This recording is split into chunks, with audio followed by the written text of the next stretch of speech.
இன்னைக்கு நாங்கள் பாரத பிரதமர் நரேந்திர மோடி அவர்கள் தேசிய ஜனநாயக கூட்டணியுடைய இரண்டாவது கூட்டம் திருச்சியில் நடைபெற இருக்கிறது.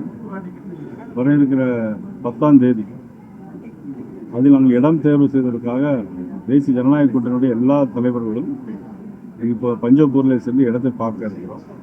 அதன் பிறகு இடத்தை முடிவு செய்துவிட்டு அதுபோல எங்களுடைய தேசிய ஜனநாயக கூட்டணியுடைய அனைத்து பொறுப்பாளர்களையும் அழைத்து பேசி முடித்துவிட்டு எப்படியெல்லாம் நடத்த வேண்டும் என்பதற்காக ஏற்கனவே மதுராந்தகத்தில் நடைபெற்ற பொதுக்கூட்டம் என்று ஆரம்பித்தோம். அது மாநாடாக முடிந்தது. அது மாநாடு யாரும் எதிர்பார்க்காத அளவு பொதுமக்கள் திரளாக கலந்து கொண்டார்கள். அதன் பிறகுதான் நீங்கள் ஊடகங்கள் எல்லாம் கொஞ்சம் அப்படி லேசாக திருப்பி எழுத ஆரம்பிச்சிங்க. அதுக்கு முன்னாலே இப்போ நீங்கள் சொன்ன மாதிரி 200 அந்த 200 யாருக்குங்கிறதான் தீர்மானம் பண்ணணும். அது மக்கள் தான் தீர்மானம் பண்ணுவாங்க. தேர்தல் தேதி அறிவிக்கணும். கூட்டணியை பொறுத்தவரையில் இன்னைக்கு நாங்களும் வலுவான கூட்டணியில் அமைச்சிருக்கோம். ஆக திராவிட முன்னேற்ற கழகம் இந்த 5 ஆண்டு கால ஆட்சியில் 505 தேர்தல் வாய்ப்புகள் சொன்னாங்க. நம்முடைய முதலமைச்சர் சொல்லும்போது ஒவ்வொரு இடத்துலையும் பிப்ரவரி மாதம் சொல்லும்போது பார்த்தீங்கன்னா நாங்கள் 90% நிறைவேற்றி விட்டோம் அப்படின்னாங்க. முதலமைச்சரே இன்னொரு பேட்டியில் பார்த்தா நாங்கள் 80% நிறைவேற்றி இருக்கிறோம் அப்படின்னு சொல்லியிருந்தாங்க. மதிப்புக்குரிய சகோதரி கனிமொழி ஒரு இடத்துல பேசும்போது நாங்கள் 75% 80% நிறைவேற்றியிருக்கோம்னு சொன்னாங்க. ஆனால் நாங்கள் என்ன சொல்கிறோம்னா அவங்க 90% தேர்தல் வாக்குறுதியை நிறைவேற்றவே இல்லை. பொய்யான வாக்குறுதிகளை சொல்லி தான் ஆட்சிக்கு வந்திருந்தாங்க. ஆக மீண்டும் பொய்யான வாக்குறுதி நிறைய கொடுத்துருக்காங்க. பழைய அரசு ஓய்வு திட்டத்தில் இன்னும் அரசு ஊழியர்களுக்கு முறையான அறிவிப்பு எதுவும் அறிவிக்கிறது. அதனால் அரசு ஊழியர்கள் யாரும் இன்னைக்கு அவங்க பக்கம் ஓட்டு போட மாட்டாங்க. 5 வருஷம் தரேன்னு சொல்லிட்டு இன்னும் அடுத்த வருஷம் தரேன்னு சொல்லியிருக்கிறாங்க. அடுத்த வருஷம் அண்ணன் இபிஎஸ் அவர்கள் தான் முதலமைச்சராக வருவாங்க. தேசிய ஜனநாயக கூட்டணி வெற்றி வரும். ஏற்கனவே கடந்த 2021ஆம் ஆண்டு எங்களுடைய சட்டமன்ற உறுப்பினர்கள் இன்றைக்கு பார்த்தோம்னா 66 பேர் அதிமுகவில், நாங்கள் பிஜேபி 70 பேர், பாட்டாளி மக்கள் கட்சி அன்னைக்கு 75 பேர். அதான் அன்றைக்கு 5 வருடங்களுக்கு முன்னாலேயே எங்களுடைய எல்லா கூட்டணிகளையும் அதிமுகவில் இன்று இருக்கிற கூட்டணி கூட்டி பார்த்தோம்னு சொன்னால் அன்றைக்கே 110 இடங்களில் நாங்கள் ஜெயிச்சோம். அன்னைக்குள்ள கணக்கு. ஆனால் இந்த 5 வருடமும் சட்டம் ஒழுங்கு சரியில்லை. எங்கு பார்த்தாலும் கஞ்சா, கல்லூரிக்கும் பள்ளிக்கும் போக வேண்டிய பிள்ளைகள், கையிலே புத்தகத்தை எடுக்கக்கூடிய குழந்தைகள் இன்னைக்கு கஞ்சாவை எடுத்திருக்கிறது. கஞ்சா மிகுந்த மாநிலமாக தமிழ்நாடு இன்னைக்கு உருவாகியிருக்கிறது. எங்கு பார்த்தாலும் கஞ்சா, பெத்தமட்டி போன்ற போதைப் பொருட்கள். அதுவரை சட்ட ஒழுங்கு சரியில்லை. இன்னைக்கு கொங்கு பகுதியில் பார்த்தீங்கன்னா தோட்டங்களில் வயதானவர்கள்லாம் படுகொலை செய்யப்படுகிறார்கள். காரணம் கஞ்சா. ஒரு வீட்டுக்குள்ளே புகுந்தே 3 பேரை திருப்பூரில் வெட்டி கொண்டு இருக்காங்க.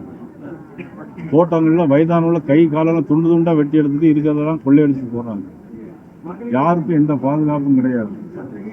சாத்தாங்குளத்தில் ஒரு லாக்கெட்டு மரணத்தை வைத்துக்கொண்டே அவர்கள் அதை வச்சே தேர்தல் வேலையெல்லாம் பார்த்தாங்க. ஆனால் இன்னைக்கு 33 லாக்கெட்டு மரணங்கள். புழல் ஜெயிலுக்குள்ளே இன்னைக்கு கைதெல்லாம் இன்னைக்கு சாகக்கூடிய சூழ்நிலை. ஆக அவர்களால் இன்னைக்கு திராவிட முன்னேற்ற கழக அரசால் இன்னைக்கு ஒரு நல்ல ஆட்சியை மக்களுக்கு தர முடியவில்லை. வெறும் பணத்தை வைத்தே ஆட்சியை பிடிக்கலாம் என்று நினைத்து கொண்டிருக்கிறார்கள். பணப்பெட்டியை வாங்கி கொண்டுதான் கூட்டணியிலே சேர்ந்து கொண்டிருக்கிறார்கள். அந்த அளவுக்கு இன்னைக்கு கூட்டணி, எங்களுடைய கூட்டணி வலுவாக இருக்கிறது. அவருடைய கூட்டணி வலுவிழந்து இருக்கிறது. மக்கள் இன்றைக்கு தேசிய ஜனநாயக பக்கம் இருக்கிறார்கள். பாரத நரேந்திர மோடி அவர்கள் இந்தியாவை உலக நாடுகளில் மிக சிறந்த நாடாக மாற்றிக் கொண்டிருக்கிறார். அமெரிக்காவாக இருந்தாலும் சரி, இன்னைக்கு ட்ரம்பே இன்னைக்கு நம்மளுடைய பிரைம் மினிஸ்டரை பார்த்து இறங்கி அவர் 50% 100% போட்ட வரியை இன்னைக்கு குறைத்திருக்கிறார். காரணம் இவருடைய நிர்வாகத்திறன். ஐரோப்பிய நாடுகள் இன்னைக்கு புதிய ஒப்பந்தம் போட்டு புதிய முதலீடுகள் இன்னைக்கு இந்தியாவை கொண்டு வந்திருக்கிறது நமது பாரத நரேந்திர மோடி அவர்கள். இன்னைக்கு அவருடைய திட்டங்களும் அண்ணன் இபிஎஸ் அவர்கள் முதலமைச்சராக இருந்து போட்ட திட்டங்களும், சாலைகளும், விமான நிலையங்கள், போக்குவரத்து நிலையங்கள் அனைத்தும் இன்னைக்கு அதிமுக தேசிய ஜனநாயக கூட்டணியுடைய ஆட்சியிலே தான் நல்ல முறையில் இருக்கும் என்று மக்கள் நம்புகிறார்கள். ஆகவே தான் நாங்கள் நிச்சயமாக 200 இடங்களில் நாங்கள் நிச்சயமாக வெல்லுவோம். மீண்டும் திமுக ஆட்சிக்கு வரும் அப்படின்னு ஓபிஎஸ் சொல்றாரு. அவரு விரைவில் திமுகவில் ஐக்கியமாகும் கூட ஒரு தகவல் இருக்கு. அவர்கிட்ட கேட்கும் போது கூட அதை மறுதளிக்கல அவரு. அண்ணன் ஓபிஎஸ் அவர்கள் எந்த நிலையில் அங்கு போய் சொன்னார் பார்ப்பார் என்று நமக்கு தெரியாது. அண்ணன் ஓபிஎஸ் மீது நாங்கள் எல்லாம் ஒரு மதிப்பு மரியாதையை வைத்திருக்கிறோம். ஆனால் எந்த பக்கம் இருந்தால் அவருக்கு அது நல்லது என்பதை அவர் தான் முடிவு செய்ய வேண்டும். அவர் போய் பார்த்திருக்கிறார். அவர் போய் ஒரு மனிதரை இப்போ நான் கூட முதலமைச்சரை சந்தித்தேன். சட்டமன்றத்தில் பேசிக்கிட்டு வந்தோம். லாபியில் வரும்போது முதலமைச்சர் நானே பார்த்து பேசிக்கிட்டு இருந்தேன். அதனால் எந்த கோணத்தில் அவர் பார்த்தார் என்பது எங்களுக்கு தெரியாது. இல்லை, உங்களுக்கும் தொடர்ந்து கேட்டுகிட்டே இருக்காரு பிரதமரை பார்க்கறதுக்கு. அதுக்கு வாய்ப்பு கொடுக்கல, அந்த விரக்தியில் அவர் அங்கே போனாரு. அது பழைய கதை. அதுக்கப்புறம் நானும் அண்ணன் ஓபிஎஸும் நிறைய இடத்துல பார்த்து பேசியிருக்கேன். அது பழைய முடிஞ்சு போன கதை. வேற ஏதாவது நல்ல கேள்வி? திமுக அமைச்சர் நேரு மீது வழக்கு பதிவு செய்யணும் நீதிமன்றம் சொல்லியிருக்கு. என்னங்க? திமுக அமைச்சர் நேரு மீது வழக்கு பதிவு செய்யணும் நீதிமன்றம் சொல்லியிருக்கு. இந்த குற்றச்சாட்டை விட அமைச்சர் பதவி உடனே நீக்கணும்னு சொல்லி தாவேக்காவை விஜய் சொல்லியிருக்காரு. அதாவது திமுக அமைச்சர்கள் மீது நிறைய வழக்குகள் இருக்கு. ஒரு அமைச்சர் மீது இல்லை, நிறைய வழக்குகள் இருக்கு.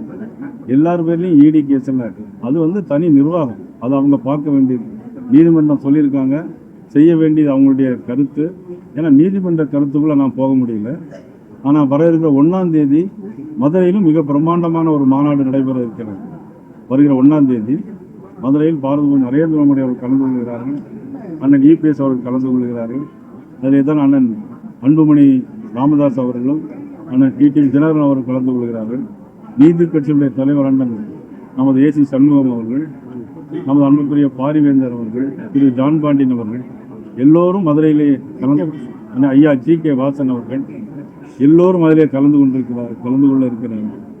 ஆக அதிலும் நீங்களும் கலந்து கொண்டு உண்மை செய்திகளை நாட்டுக்கு தர வேண்டும் என்று அன்போடு.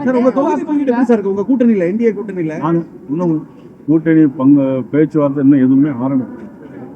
நாங்கள் கூட்டணி கட்சித் தலைவர்கள் ஒன்றாக கூடுவார்கள் வெகு விரைவில். அவர்கள் கலந்து பேசி அதன் பிறகு அடுத்த முடிவு எடுப்பார். தேர்தல் வாக்குறுதி நிறைவேற்றாததுக்கு மத்திய அரசு நிதி ஒதுக்கல அப்படிங்கிற காரணத்தை தான் தொடர்ச்சியாக சொல்லிட்டு இருக்காங்க. மத்திய அரசு தான் எல்லா நிதியுமே கொடுக்கும். இங்கே மத்திய அரசுல எல்லாமே வாங்கிட்டு எதுவுமே கொடுக்கலன்னு சொன்னால் எப்படி முடியும்? இன்னைக்கு ரேஷன் கடைகளில் எல்லா பொருள்களும் மத்திய அரசு இன்னைக்கு மாநில அரசுக்கு எந்த விதமான கட்டணம் இல்லாமல் கொடுக்குது. யாருக்காக? ஏழை மக்களுக்கு. அது அவங்க இன்னைக்கு சொல்லியிருக்காங்களா? சொல்ல முடியுமா? நீங்கள் கேளுங்க முதலமைச்சரை பார்த்து. நீங்கள் கேட்க வேண்டிய கேள்வி, இன்னைக்கு ரேஷன் கடையில் எல்லா பொருட்களும் யார் கொடுக்கிறார்கள்? இன்னைக்கு இவ்வளோ சாலைகள், மேம்பாலங்கள், ரோடுகள், விமான நிலையங்கள் யார் கொடுக்குறாங்க? மத்திய அரசு. இன்னைக்கு ஆண்டு ஒன்றுக்கு 1000 கோடி ரூபாய் பேரிடர் நிவாரண நிதி கொடுக்குறாங்க. மத்திய அரசு கொடுக்கலங்கிறத நீங்கள் எங்கள் பாட்டு நீங்கள் அவங்கள்ட்ட கேட்கணும். நீங்கள் இதே வார்த்தையை முதலமைச்சரை பார்த்து வருடத்திற்கு 1000 கோடி ரூபாய் பேரிடர் நிவாரண நிதி கொடுக்குறாங்களே, ஏன் நீங்கள் இல்லைன்னு சொல்கிறீங்களேன்னு ஒரு வார்த்தை ஊடகங்கள் நீங்கள் அவனை பார்த்து கேட்கணும். கல்வி நிதி 3000 கோடி அவங்க கொடுத்துட்டு இருக்காங்க. இவங்க கொடுக்குற நிதி எல்லாம் ஆதிதிராவிடர் நலத்துறை கொடுக்கக்கூடிய நிதியை பூரா வேறு துறைக்கு கொடுக்குறாங்க. ஆதிதிராவிட மக்களுக்கு எதிராக இன்னைக்கு இந்த அரசாங்கம் அவங்க கூட நிதியை நீ வேறு அரசாங்கம் பணப்பெட்டி வாங்கி கொண்டு கூட்டணியில் சேர்க்கிறாங்க. யாரு குறிப்பிட்டு அது நீங்களே எழுதிடுங்க.